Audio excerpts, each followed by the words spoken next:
Hello అండి. Hi, welcome back to my channel Priya Sekhar vlogs. అందరూ ఎలా ఉన్నారు? నేనైతే చాలా బాగున్నానండి. అయితే ఈ వ్లాగ్ వచ్చేసి సడన్గా మేము ఒక ట్రిప్ ప్లాన్ చేసుకున్నామండి. మా డాడ్ ప్లాన్ చేశాడనమాట.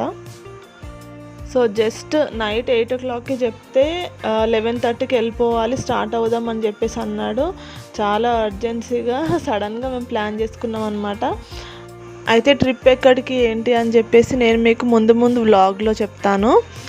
అయితే మొత్తానికైతే అసలు ప్యాకింగ్ అదంతా కూడా చాలా అర్జెంటుగా చేసుకోవాల్సి వచ్చింది. అసలు ట్రిప్ అంటే అది కూడా చిన్నపిల్లలతో అంటే ఎంత కష్టమో వేరే చెప్పాల్సిన అవసరం లేదు. ఎవరికైనా చిన్న బేబీస్ ఉంటే తెలిసే ఉంటుంది, 2-3 years వాళ్ళు చిన్నపిల్లలు ఉంటే కనుక. అయితే చాలా కష్టం అండి. అసలు మా వాడైతే మామూలుగా అల్లరి ఉండదన్నమాట. అసలు తగ్గేదే లేదంటాడనమాట అల్లరి విషయంలో మాత్రము. అయితే లాస్ట్ టైం అయితే మేము స్టే ఉండి అట్లాంటి ట్రిప్ అయితే మాత్రం అరుణాచలం అనమాట. అక్కడైతే మావాడు మామూలుగా అల్లరి చేయలేదు. అయితే నేనైతే ఆ రోజే ఫిక్స్ అయిపోయాను అనమాట, ఇంకోసారి అట్లా స్టే చేయడము అట్లాంటి ట్రిప్స్ అయితే అస్సలు ఉండొద్దు. నార్మల్గా అదే రోజు సేమ్ డే వెళ్ళి సేమ్ డే వచ్చేసేటట్టు అయితే వెళ్ళాలి. ఇప్పటి నుంచి మాత్రము చిన్నోడు పెద్దగా ఈ వాడికి కొంచెం మనం చెప్పేది వాడికి అర్థమయ్యే వరకు ఎటు కూడా వెళ్ళొద్దని చెప్పేసి అనుకున్నాను. అంటే అంత అల్లరి చేశాడనమాట, ఏడవడం అదంతా కూడా. నైట్ టైంలో అసలు మంచి రూమ్సే తీసుకుంటాం అసలు మేమైతే బయటకు వెళ్ళినప్పుడు, కానీ నిద్ర లేకుండా చాలా కష్టాలు పడ్డాం అనమాట. అయితే ఇంకా నేను అదే లాస్ట్ ట్రిప్, ఇంకా మామూలుగా ఇంకెక్కడికి వెళ్ళొద్దు, కొంచెం లాంగ్ దూరం ఉన్నవి వెళ్ళొద్దు, కొంచెం వాడు పెద్దగా అయ్యి బాగా మన మాట అర్థం చేసుకున్నప్పుడే వెళ్ళాలనుకున్నాను. కానీ నేను అస్సలు అనుకోలేదు ఇట్లా సడన్గా వెళ్ళాల్సి వస్తుంది అని చెప్పి. అయితే మా డాడీ అయితే చిన్నవాడి కోసం మొక్కున్నాడంట. సో తన కోసం కూడా ఏదో మొక్కున్నాడని చెప్పేసి, సో ఖచ్చితంగా వెళ్ళాలి, తప్పదు వెళ్ళాల్సిందే అని చెప్పేసి లీవ్ కూడా తీసేసుకున్నాడు. సో అందుకని చాలా సడన్గా క్విక్గా వెళ్ళిపోవాల్సి వస్తుంది మేము. ఇంకా దేవుడి మీద భారం వేసి మేమైతే వెళ్ళిపోతున్నాం అనమాట. వాడు అల్లరి అదంతా ఎట్లుంటుందో చూడాలి. ఇంకా ఏంటి ఇంతగా అల్లరి అని చెప్తున్నాను చిన్నోడి కోసం అనుకుంటున్నారా? మీకు తెలియదండి బాబు, అనుభవించే వాళ్ళకే తెలుస్తుంది. నేనైతే మా చిన్నోడు చేసే అంత అల్లరి నేనైతే ఏ పిల్లల్లో చూడలేదు ఇంతవరకు. ఇక్కడ చూడండి, ఏం తెలియనట్టు ఎంత చక్కగా కూర్చున్నాడు. యాక్చువల్గా వెనుక సీట్లో కూర్చొని ఉన్నాడు మా మమ్మీ డాడీతో పాటు. కానీ ఈ ట్రిప్లో ఏంటో చాలా టైమ్స్ ఇంకా ముందుకే వచ్చేస్తానని చెప్పి నా పైనే కూర్చొని ఉంటున్నాడు చాలాసార్లు. ఇంకా నేను కూడా కూర్చోబెట్టేసుకున్నాను అనమాట వాడిని. ఇంకా అలాగే పడుకుండిపోయాడు. పడుకున్న తర్వాత చాలా గాఢ నిద్రలోకి వెళ్ళిపోయిన తర్వాత అప్పుడు నేను వెనక్కి ఇవ్వడం జరిగింది. ఎందుకంటే ఓన్లీ లెఫ్ట్ లెగ్ పైన మాత్రమే కూర్చొని పడుకుంటున్నాడు అనమాట. వాడు అటు సైడ్ కంఫర్ట్గా ఫీల్ అవుతాడు ఎవ్రీ టైము. సో ఇక్కడైతే టీ తాగుదామని చెప్పేసి ఒక దగ్గర అయితే ఆగాము.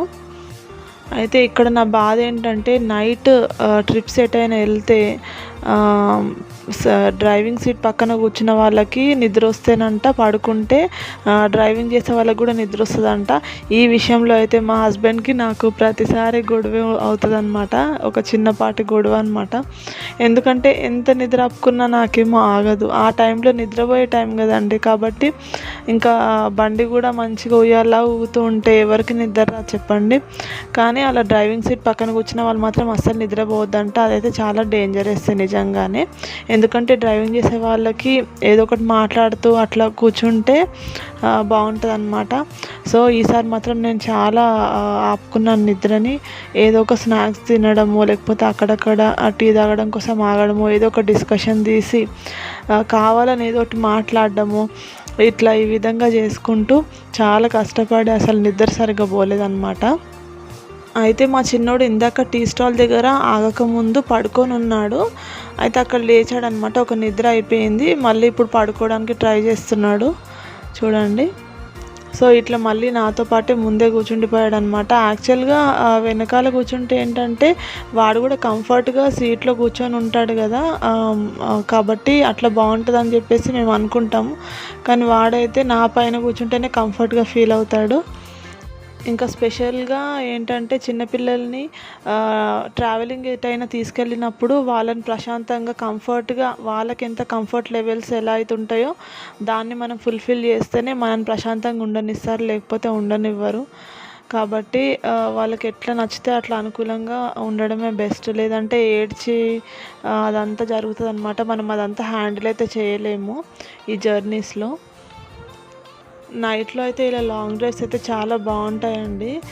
ఇంకోటి ఏంటంటే మనం ఎక్కడైనా ట్రిప్స్కి వెళ్ళినప్పుడు నైట్ జర్నీ ఇలా ఉంటే మార్నింగ్ మనము ఒక 2-3 అవర్స్ రెస్ట్ తీసేసుకొని మనం ఎక్కడికైతే వెళ్ళాలనుకుంటామో టెంపుల్స్కి కానీ ఏదైనా చూడడానికి వెళ్ళాలనుకుంటామో ఈజీగా వెళ్ళొచ్చు.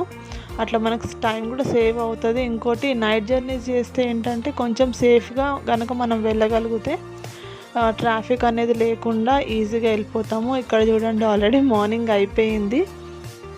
నేచర్ అయితే చాలా చాలా బాగుందండి. అసలు క్లైమేట్ ఆ మార్నింగ్ వెదర్ ఎంత బాగుందంటే అంత బాగుంది. చాలా మంచిగా అనిపిస్తుంది అసలు. చాలా రిఫ్రెషింగ్గా కూడా ఉంటుంది. అసలు యాక్చువల్గా నేను ప్యాకింగ్ వీడియో కూడా చూపిద్దాం అనుకున్నాను, కానీ అసలు కుదరలేదన్నమాట. చాలా సడన్గా ప్లాన్ చేసుకున్నాం కదా, సో కుదరలేదు. ప్రతిసారి నేనైతే ప్యాకింగ్ వీడియో చూపించాలనుకోలేదు, కానీ ఈసారి అయితే చూపించాలనుకున్నాను. ఇంకొక విషయం ఏంటంటే ఇక్కడైతే మనం మామూలుగా బాఫెలోస్ అసలు కనిపించలేదు మాకు. మేము వెళ్ళే దారిలో అయితే మొత్తం కూడా మాకు కౌసే కనిపించాయండి, ఆవులు అన్నమాట మొత్తం కూడా.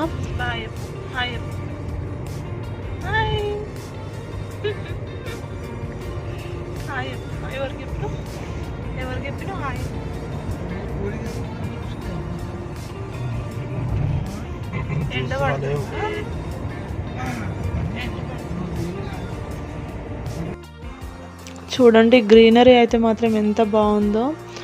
చూసారు కదా, మా చిన్నోడు కూడా హాయ్ చెప్పేస్తున్నాడు. నిన్నగాక మొన్నే మీకు ఏదో చిన్నప్పటి వీడియోస్ అప్లోడ్ చేశాను అనిపించింది. అప్పుడే మా చిన్నోడు పెద్దగా అయిపోతున్నాడు అనమాట. ఇక్కడ చూడండి ఫాస్ట్గా చూపించేస్తున్నాను. అన్ని చెట్లు కూడా కొన్ని ఇట్లా పెద్ద పెద్ద స్టిక్స్ లాగా ఉన్నాయి కదా, బ్యాంబూ స్టిక్స్ అన్నమాట. మనము అరకు వెళ్ళినప్పుడు బొంగు చికెన్ అని చెప్పేసి ఇస్తారు కదా, అరకు వెళ్ళిన వాళ్ళు ఎవరైనా సరే కంపల్సరీ అది టేస్ట్ చేయకుండా ఊరుకోరు. సో బొంగు చికెన్ అనేది అరకు ఫేమస్ డిష్ అన్నమాట. అయితే ఇంకా మన టాపిక్లోకి వెళ్ళిపోతే కనుక మేము ఎక్కడికి వెళ్తున్నామో మీకు చెప్పలేదు కదా. మేము తమిళనాడు వెళ్తున్నామండి, తిరుత్తని అని చెప్పేసి సుబ్రహ్మణ్య స్వామి టెంపుల్కి వెళ్తున్నాము. అయితే ఒకవేళ మనము శంషాబాద్ నుంచి తిరుత్తనికి కనుక క్యాల్కులేట్ చేసుకుంటే డిస్టెన్స్ వచ్చేసి 587.2 కిలోమీటర్స్ అవుతుంది. ఇది వచ్చేసి 10 అవర్స్ పైనే అవుతుంది నార్మల్గా చూసుకుంటే. కానీ మనము టీకి అని చెప్పేసి మధ్యలో టిఫిన్స్కి దానికి ఆగుతాం కాబట్టి ఇంకొక 1.5 అవర్ కూడా ఎక్స్ట్రా అవ్వచ్చు అనమాట. సో ఇదేంటంటే మనము రేర్గా వెళ్ళే ప్లేసెస్ అనమాట, అందుకని చెప్పి నేను ఈ వీడియో అప్లోడ్ చేస్తున్నాను. సో ఇదండి ఇవాల్టి మన వీడియో. నెక్స్ట్ ఈ వీడియో కంటిన్యూషన్ అనేది ఉంటుంది, ఖచ్చితంగా నెక్స్ట్ వీడియో కూడా చూడండి. వీడియోస్ అనేవి నావి ఎక్కడ కూడా స్కిప్ చేయకుండా టోటల్గా చూడండి. అవసరమైన ఇన్ఫర్మేషన్ అనేది నేను ఖచ్చితంగా ఇస్తాను. అండ్ ఎంటర్టైన్మెంట్ కోసం నేను కొన్ని విషయాలు కూడా చెప్తూ ఉంటాను. కాబట్టి మీరు నా వీడియో స్కిప్ చేయకుండా ఎంటైర్గా మొత్తంగా చూడండి ప్రతిసారి కూడా. So thank you so much for watching my video. మళ్ళీ నెక్స్ట్ వీడియోలో కలుద్దాం. అంతవరకు బాయ్ బాయ్.